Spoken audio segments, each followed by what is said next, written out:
Hello Year 5, welcome to guided reading today. Now if you haven't done English then stop right here, head over to English today because that is first in our sequence of Cosmic.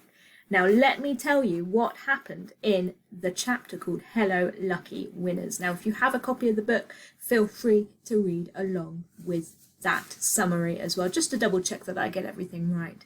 Okay, in that chapter, Liam is thinking about how he has to dress like a dad as well as act like one, because if you don't look like a dad, he might get found out.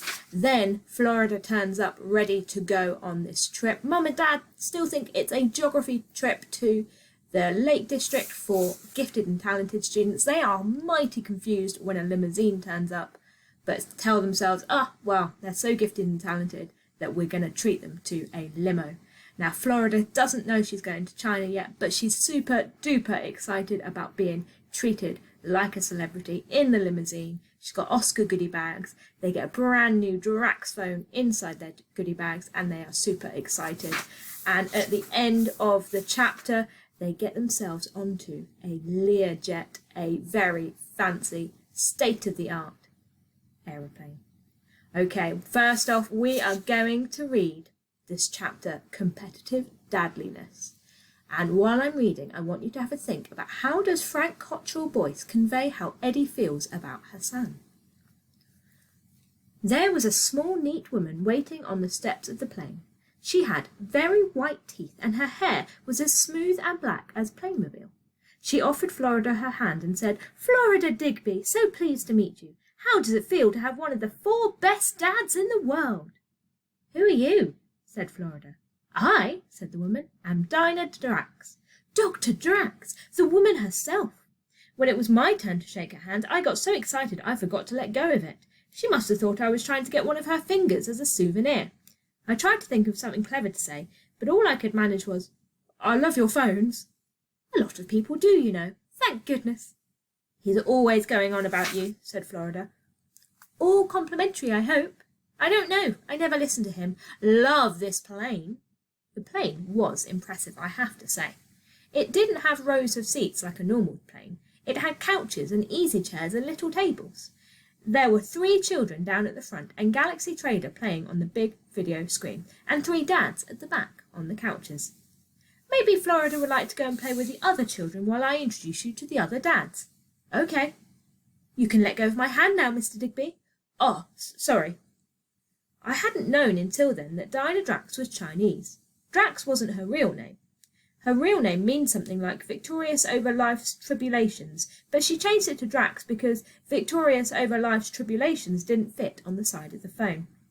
She took me to the back of the plane, where the dads were sitting around. One of them was a skinny man with a big fat book about prime numbers. Now, I thought I knew all about prime numbers because of being gifted and talented, etc. But what I know about them comes to about a page. This book was at least 1,000 pages long, and he'd nearly finished it, so he was roughly 1,000 times cleverer than me. He looked up from the book and smiled. "I'm Samson Two's father," he said. He pointed over at Samson Two, who was sitting next to Florida, also reading a big fat book. "I'm Liam," I said, and before I could ask him why Samson Two had such a weird name, he said, "And my name is Samson One. I am from Waterloo," he said. "I'm from Waterloo too," I said, "but not the one with the neighbouring jungle, the one on the bypass." He went back to reading his book. The next dad had a bald head and a nice blue suit. He gave me a card with his name and phone number on it and pointed to a boy who was hogging the games console. "That dear, lovable boy," he said, "is my son Hassan Sanadu, and I'm his father, Edom. You can call me Eddie." A man with very short hair and a big chest gave me a nod and said, "Martinet, at your service." He took my hand and gripped it so tight that I wasn't sure whether he was greeting me or trying to initiate unarmed combat. "I am the father of Max. Max, greet the gentleman." At the far end of the plane, a boy with the exact same haircut as Mr. Martinet jumped up and gave me exactly the same nod. "Max is short for maximum," said his dad, "which is what maximum is. He is the maximum Martinet." "My name's Liam Digby," I said. "Please call me Liam." He said, "Please call me Monsieur Martinet." "Okay." I said, "I'm Florida's father." That was the first time I'd ever said it out loud. I could feel everyone looking at me. Any minute now I thought one of them was going to say, "No, you're not. You're 12. So I said the most convincingly dadly thing I could think of. I said, "Anyone watch the game last night?" They all answered at once. "They need to buy a big defender," said Eddie Xanadu. "The back four lack discipline," said Please Call Me Monsieur Martinet. "The laws of probability say that you can't win the Champion League just on goals. Preventing opposition goals is equally important," said Samson One. So easy. I hadn't even seen the match. I didn't even know if there was a match. I just seem to have a natural talent for being a grown-up. "Well," said Dr. Drax, smiling, "I must fly. That's my little joke, by the way. I do fly the plane myself. I find it's the best way to keep our destination top secret. I'm not much of a pilot, but I'm sure I'll pick it up as we go along." Everyone stared at her. "Another one of my little jokes," she laughed. "Caught you all again. In fact, Daddy gave me my first flying lesson when I was still small enough to sit on his knee. I'm really rather a good pilot." And off she went to the cockpit. I'm not sure if it's normal for pilots to be jokey like that, but if it is, it's not a good idea. I grabbed hold of the arms on the seat, closed my eyes, and tried to think of the plane as just another ride. As rides go, the flight to China was a bit lengthy. 12 hours, I think. And once you got used to the idea that you were 30,000 feet in the air, it wasn't that much of a thrill.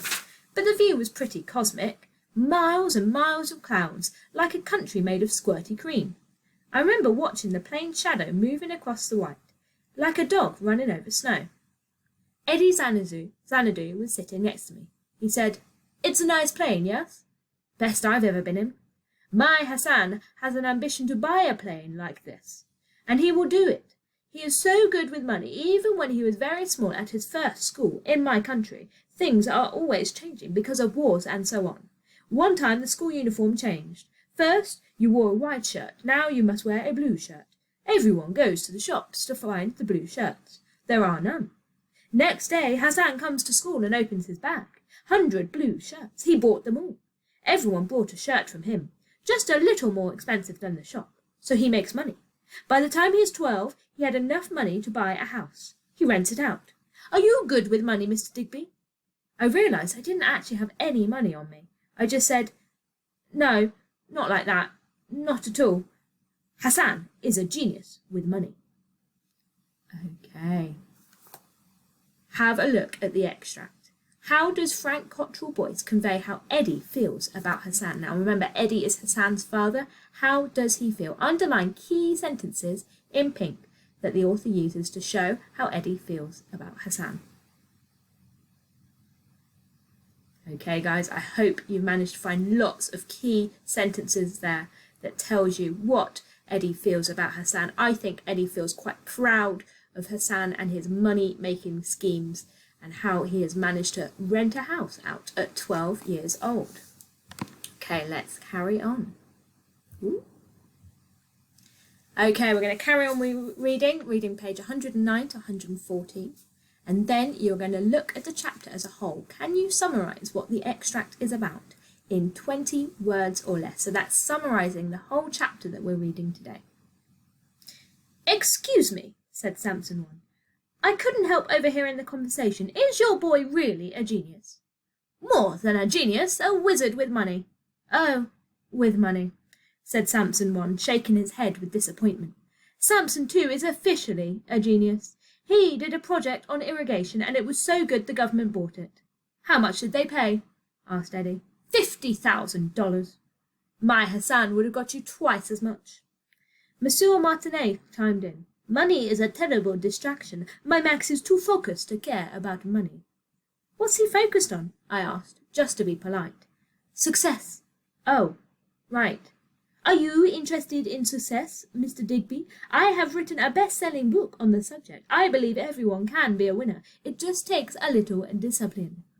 My World of Warcraft guild had once taken over an entire territory. We were even going to rename it, but then it was completely destroyed by a flight of dragons. I said, "Interested, but not, bothered."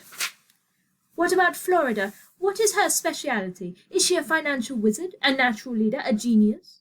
"You are joking," I laughed. They all looked a bit baffled, and after a while Samson One said, "Why would that be funny? All she thinks about is shopping and celebrities. All she wants is to be famous." "How strange," said Monsieur Martinet. Not really, all our friends are just as bad. I meant, how strange for a man to talk about his own daughter in that way. Oh, I said, well, you know. It turns out that being a dad is a competitive sport. You're supposed to think your kid is the best kid. You're even supposed to try and convince other dads that your kid is the best kid. You're supposed to be proud of your child. I sneaked my dad's copy of Talk to Your Teen out of my waterproof backpack, but I thought the other dads might be suspicious if they caught me using the instruction manual, so I took it to the loo. Reading in the loo is definitely dadly. It's all about listening, apparently. If you don't listen, your child becomes introverted and sulky. The more you listen, the more you'll understand. The more you understand, the more you'll find to be proud of. And if you're proud of them, they'll be proud of themselves. Later, I tried listening to Florida. She was down at the other end of the plane, going on about Daytona or Paris or Brittany or someone. You see, her mother had chronic obesity. You know what that is? She was fat for a very long time, and that's why she's got all of these eating disorders, because she doesn't want to be like her mother, etc. It didn't seem to help. In fact, I thought it might be better if she did get a bit introverted and sulky. Then we landed, and the doors opened. It was dark outside, but the plane soon filled up with the smell of toasted sand.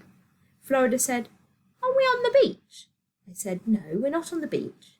"We are in a desert," said Samson too, "and taking into account speed and direction, I would estimate that the desert in question is the Gobi, sometimes known as Han-Hai or the Dry Sea." Florida said, "I didn't know we had deserts in England." "England?" Samson too laughed. "We're not in England. We're in China." Florida turned on me. "China? Oh my God, what have you done? China? How can we be in China, you idiot? I knew, I just knew you'd do something like this. Well, you can just take me home right now." "Home?" I said. "What do you want me to do? Hire a cab? Give you a piggyback? Do you know how far away we are?" "I know we're in China, you idiot!" China, you idiot, was turning into a country in its own right. Everyone was staring at her now. "Oh dear," Dr. Drax sighed. "We girls are so complicated. Let's leave Dad to sort this out, shall we? I imagine Mr. Digby knows how to deal with his own daughter." I don't actually know what made her imagine that. Florida was kicking me now and bawling. "You said we were going to a theme park!" "We are, this is it. It's in the desert. Not even a normal desert, a Chinese desert in China. You said it was down south." "It is down south." "I thought you meant London." "But we were on a plane for hours. If you're on a plane for hours and hours, obviously you're going further than London." "I thought it was a slow plane." "A slow plane." Don't be afraid of temper tantrums. Often a child will have something they need to tell you, but which they find difficult to say. Anger helps them say it. Think of anger as emotional FedEx, something you turn to when the normal post just isn't fast enough. From Talk to Your Teen. Talk to Your Teen does not have a chapter specifically called When Daughters Kick You in Public. In fact, when it came to Florida, World of Warcraft was more useful. You just had to think of her as a kind of monster, and remember that every monster has a soft zone. I'd already identified Florida's, so when I noticed that all the others were shuffling around on the steps of the plane, arranging themselves into some kind of group, I pretended to ignore Florida and shouted like I was talking to Dr. Drax. "It's okay, Dr. Drax. Florida doesn't want to be in the group photograph."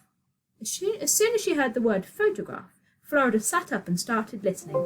I said, "It's just a group photo for the newspapers or something. I'm not sure. Don't worry about it. You just keep kicking me." "Newspapers?" "Or magazines. I didn't hear which. Oh, maybe it's for telly, honestly. Kick away." Florida was doing one of her smiles in the front row of that photograph before I had time to stand up. Dr. Drax said, "Well, Mr. Digby, you certainly seem to be an effective parent. Smile for the camera, everyone." Okay, that is the end of that chapter. Have a think about how you would summarise that chapter. Your challenge is to do it in 20 words or less. This chapter is about ... I would love to be able to read these and be able to tell you exactly what you think the chapter is about, even in 20 words. That's your challenge today, guys. Have a fantastic day, and I will see you later.